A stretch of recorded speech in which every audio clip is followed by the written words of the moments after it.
Good morning. I will be reading from John 15, 1 through 17. I am the true vine, and my Father is the vine grower. He removes every branch in me that bears no fruit. Every branch that bears fruit he prunes to make it bear more fruit. You have already been cleansed by the word that I have spoken to you. Abide in me as I abide in you, just as the branch cannot bear fruit by itself unless it abides in the vine, neither can you unless you abide in me.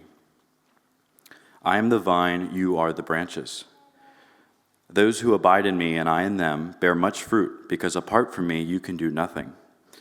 Whoever does not abide in me is thrown away like a branch and withers.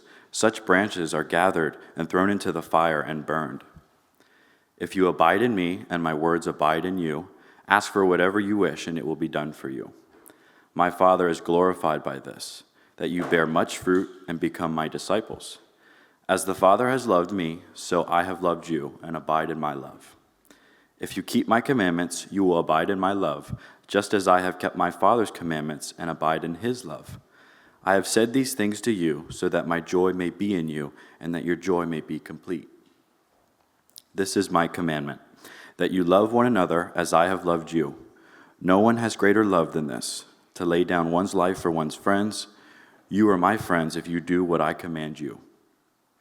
I do not call you servants any longer, because the servant does not know what the master is doing. But I have called you friends, because I have made known to you everything that I have heard from my Father. You did not choose me, but I chose you, and I appointed you to go and bear fruit that will last, so that the Father will give you whatever you ask him in my name.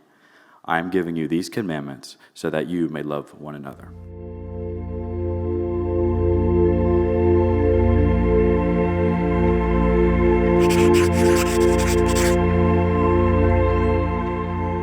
Physicists and engineers tell us that the triangle is one of, if not the most stable shapes that exist. So you see it all over construction. You look at the Eiffel Tower, and it's just a series of triangles put together. There's a similar but not quite analogous dynamic in human relationships, that human relationships that are tripart, or were sometimes called triads, are considered to be more stable, more emotionally, relationally stable than a dyad, or a relationship of just two people. But a triad is not always the most stable thing in human relationships. Three-way connections between human beings, friendships that involve three people, can be pretty complicated. It's actually the smallest possible group where one person can be excluded.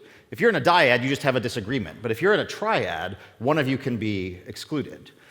The performing arts group, Blue Man Group, played off this to great effect, where often one of the three would be excluded in some way, shape, or form. You can take a look here.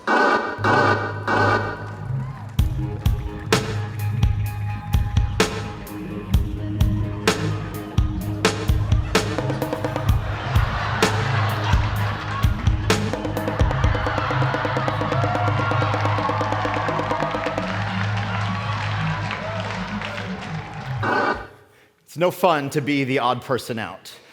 These triads are having a little bit of a cultural moment right now. The New York Times noted this recently, highlighting how in some television shows, triads are being featured prominently in reality television shows like Bravo's Southern Charm or in HBO's The White Lotus. And because this is the year 2025, the New York Times, the nation's paper of record, directed us to look at an influencer to learn more about these triad relationships. As a woman in her 40s, I so got this group of women, and these kind of relationships are ones that I've slowly been just cutting out of my life, because I cannot have these fake friendships where people are nice to your face and then cut you down behind your back.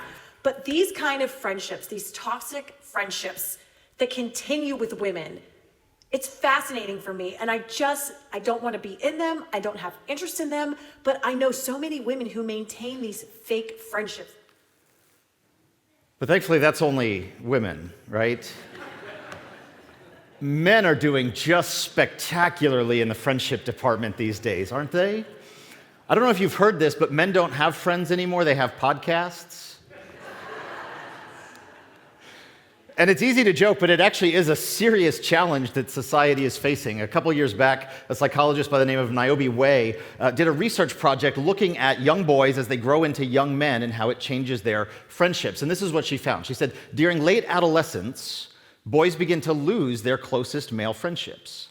They become more distrustful of their male peers, And in some cases, they become less willing to be emotionally expressive. They start sounding, in other words, like gender stereotypes. And the book she published her research in, she called it Deep Secrets, Boys' Friendships, and the Crisis of Connection. So women are struggling with friendships, men are struggling with friendships, old people are struggling with friendships, young people are struggling with friendships, married people, single people, all sorts of people are recognizing that there's something in our society, something going on that makes friendship more challenging. And so it has me wondering, is there a better way to do friendship? Is there maybe a Jesus way to do friendship? Is it possible that God has created us for deep and meaningful connections with other human beings, and those are expressed at least in part through friendship? And could there be a Jesus way of doing friendship? Throughout this Lenten season, we're thinking about the invitation that Jesus gave repeatedly during his earthly ministry for people to follow after him. And so this morning, we're going to take a little bit of time to think about what does it mean to follow after Jesus when we think about our own friendships, our own close personal relationships. And I should note at the outset that nowhere in the New Testament does Jesus offer us a simple 7-step guide to making or maintaining friendships. He doesn't publish an ebook or create some sort of conversion funnel on the internet where he just gives you the very basic, simple steps. Do these things and you will have good friendships. Jesus doesn't spell it out for us quite like that. But Jesus lives a life embedded in friendships. Maybe you saw this social media post that went viral a couple years ago that notes that nobody talks about Jesus' miracle of having 12 close friends in his 30s, his late 30s. I know that one stings a little bit for some people. But Jesus enters into this world and embeds himself in close human relationships. This is what Jesus says to those who have chosen to follow after him. He says, "You are my friends if you do what I command you." It's a little bit of a complicated statement. We might unpack that a little bit. "I don't call you servants any longer because servants don't know what their master is doing." In other words, servants don't tell each other secrets. There's not a high level of self-disclosure between a master and a servant. "Instead, I call you friends, because everything I heard from my Father I have made known to you."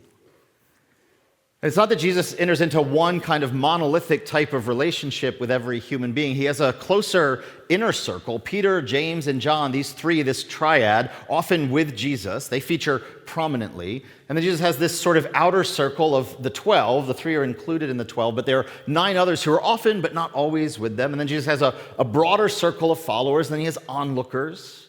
And so Jesus has these varying degrees of close personal connection with people. Jesus enters into the world and immerses himself in a life of friendship.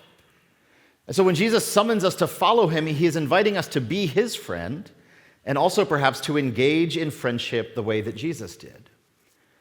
Here's the way a British scholar by the name of Liz Carmichael puts it. She says that through Jesus, the conventional limits of love and friendship were being transcended through Jesus' life and actions. Friendship itself was transformed by grace. God in Christ extended friendship to all human beings, and to be a, quote, friend of sinners, which previously had been a genuine insult or an impossible paradox, now this becomes thinkable and possible. Jesus doesn't just enter into friendship, doesn't just experience friendship, but Jesus transforms the very concept of friendship. Friendship is elevated by Jesus. And so to be a faithful follower of Jesus, to follow in Jesus' footsteps, means giving sustained and focused attention to what it means to be a good friend and to have good friends. Wesley Hill, an Anglican priest and professor and theologian, has written a whole book on this called Spiritual Friendship. And here's the way he puts it. He says, "Friendship is a good and godly love in its own right, just as worthy of attention, nurture, and respect as any other form of Christian affection." And I don't know that we fully take this seriously today within Christian contexts, within the church. that we give attention, nurture, and respect, the same level of attention, nurture, and respect to friendship as we do to other forms of relationship. But at various points in human history, in Christian history particularly, this has been taken more seriously. And you can see this sometimes in Christian art. There's this surviving piece of artwork from Egypt in the 8th century that's Jesus and an abbot named Menna. And Menna is not a particularly famous person. He didn't do a whole lot other than lead this monastery. But there's this surviving picture, and what you see is Jesus in this posture of friendship. They're almost equals, not quite. Jesus is a little higher in stature. What's he doing? He's extending his arm around Menna. It is an arm of friendship. It is the depiction of the risen Christ as a friend of this very ordinary, very everyday Christian. But Jesus doesn't just extend friendship in the history of Christian art. Jesus is depicted as receiving acts of friendship. Here's Jesus with Simon of Cyrene, who is forced to carry Jesus' cross. And we might not instinctively think of this as an act of friendship. This is an act of conscription. Simon is forced into this role. But Jesus receives this gesture, this care, this concern, this tangible material support. This is an act of friendship. Jesus' relationships aren't entirely one-sided. It's not just Jesus saying, I am your friend and you will receive from me. Jesus is not just acting as a benefactor, but they are relationships of mutuality. Jesus cares for others, yes, but he is also cared for by others. You can see this more in another depiction of Simon and Jesus, where Jesus has unfortunately, regrettably become European. I don't know quite how that happened. But you can recognize there's this sense of mutuality here. Simon is putting his arm around Jesus. Jesus is relying on this new friend that he's made in the most intense and extreme of circumstances. So I want to spend a few moments this morning reflecting on how we can better enter into these types of relationships. Relationships, friendships, connections of mutuality, the way that Jesus entered into these relationships. Giving, extending care, yes, caring for those around us, but also receiving care from them. I want to think about a few dimensions of friendship, and particularly a few dimensions that make friendship more complex or more challenging in this day and age. The first of which is the connection between friendship and family. It seems that at times, I think the reason someone like Wesley Hill would write a book like Spiritual Friendship is because he's observing a tendency to elevate and celebrate the nuclear family at the expense of all other relationships, including relationships of friendship. There's an editorial in the Boston Globe a number of years ago written by a bridesmaid. And she reflected on this experience of having been a loyal friend to this bride through thick and thin, and then to hear the pastor get up there and talk about how the only person that ever really understood or knew this woman, this bride, was her groom. She's like, wait a minute, wasn't I there for all of this? And here's the way she put it. Her name's Carrie English. She says, however much our society might pay lip service to friendship, the fact remains that the only love it considers important enough to merit a huge public celebration, is romantic love. And then what follows from that is the nuclear family, seen as the center, the focal point of society, of all human life. And here, we in the church can't just point the finger at society and say, well, society really has a problem in not taking friendship seriously, because this is the church's problem, too. I think it can be hard to be a single person in the church, because so much of church life is oriented around, structured around the nuclear family and the romantic love between a husband and a wife. Within the church, it's possible to so elevate, or perhaps we might even go so far as to say idolize, family relationships, that friendships are almost entirely eclipsed. We lose sight of the fact that, yes, it's beautiful and meaningful to have a romantic partner for life and to be committed in marriage and to raise children together. There's so much beauty in that, and that is not the only relationship that we need to be fully formed human beings. Jesus enters into these other relationships. Jesus never gets married, but he does forge these friendships. And it seems that Jesus has this kind of complicated relationship with family. You see this in the Gospel of Matthew, in the 12th chapter. Jesus is speaking to the crowds, and his nuclear family is worried about him because they think he's acting like a crazy person. And so his mother and brothers stood outside trying to speak with him. And someone said to him, look, your mother and brothers are outside wanting to speak with you. And Jesus replied, who is my mother? Who are my brothers? He stretched out his hand toward his disciples, that is, his friends, and said, look, here are my mother and brothers. Whoever does the will of my Father who is in heaven is my brother, sister, and mother. This was a scandalous claim to make in a culture where the people of God had become so obsessed with genealogy and who was related to whom and blood relatives and family ties. That was the thing that made them the people of God. That was their focal point, and here Jesus is relativizing it. But thank goodness it was only a bunch of people back in the first century who were so obsessed with genealogy and connections and blood ties and family relationships, and there's no group of Christians today who have that kind of focal point or fixation like the Mennonites do.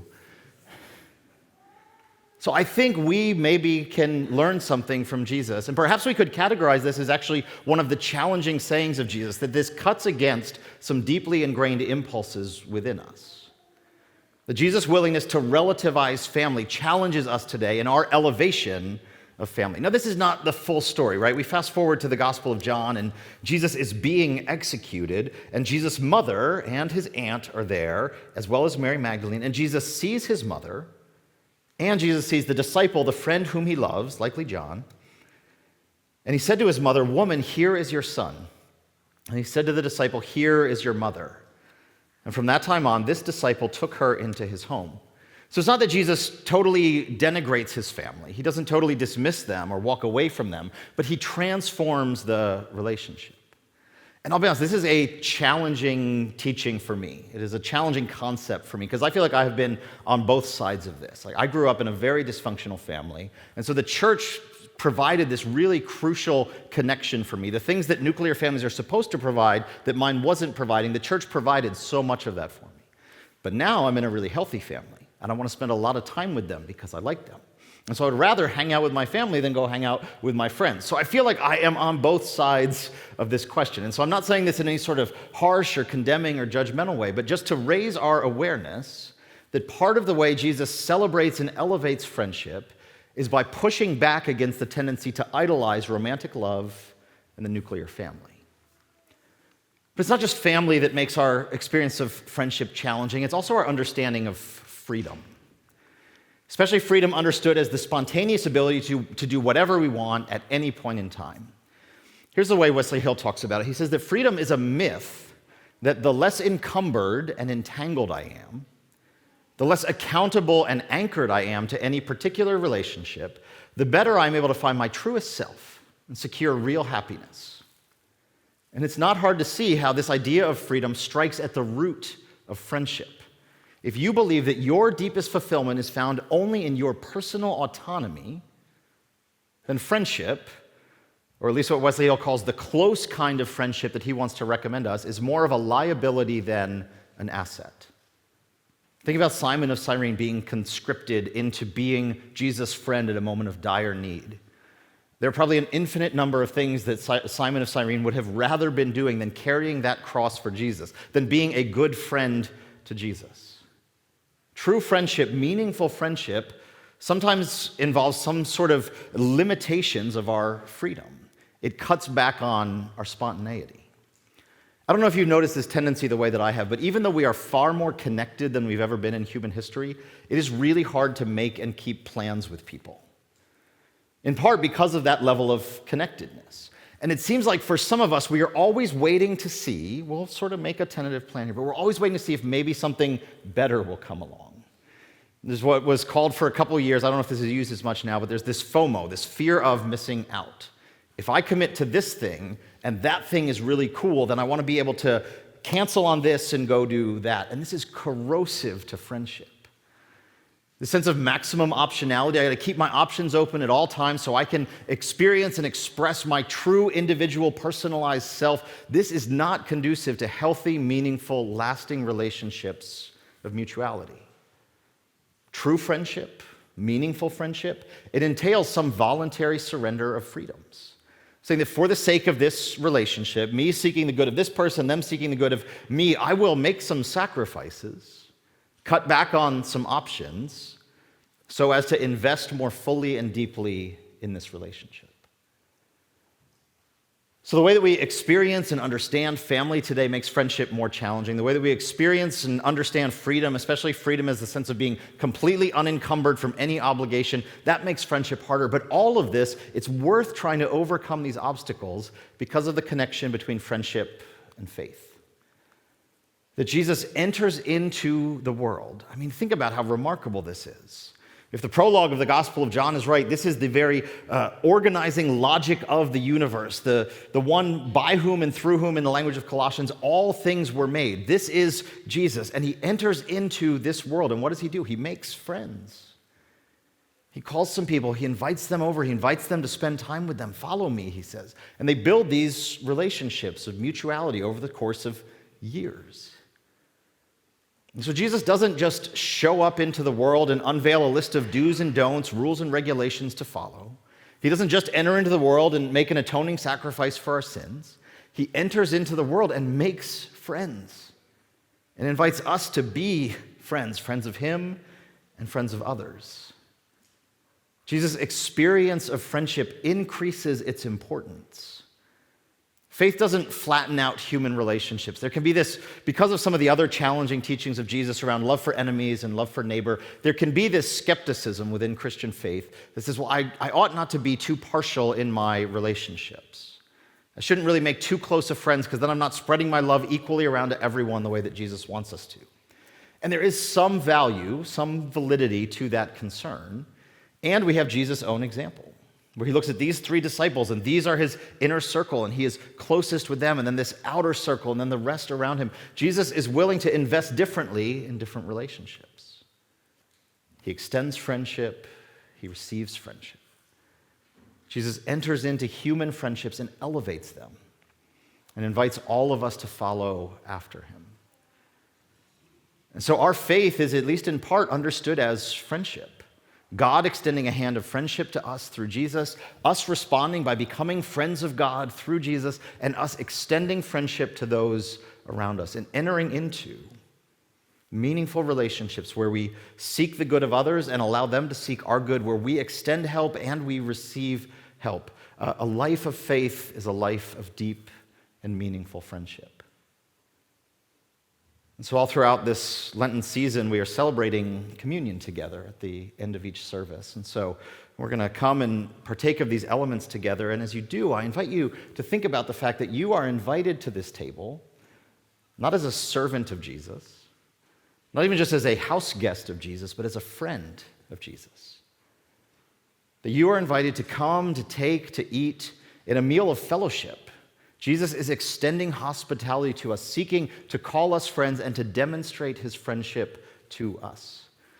So I invite our communion servers to come and prepare the elements for us. And just as a reminder, communion is open here at Forest Hills to all baptized believers. You don't have to be a member of this church, but if you've been baptized into the family of God, you're welcome to come and partake of these gifts as a friend of God. And as our communion servers come, I think you're here. Yes, thank you. As our communion servers come, I would remind us that Jesus, on the night that he was betrayed, gathered his friends together for a meal. And as they were eating together as friends, Jesus took the bread, and after he had given thanks for it, he broke it and he gave it to his friends, saying, "This is my body broken for you."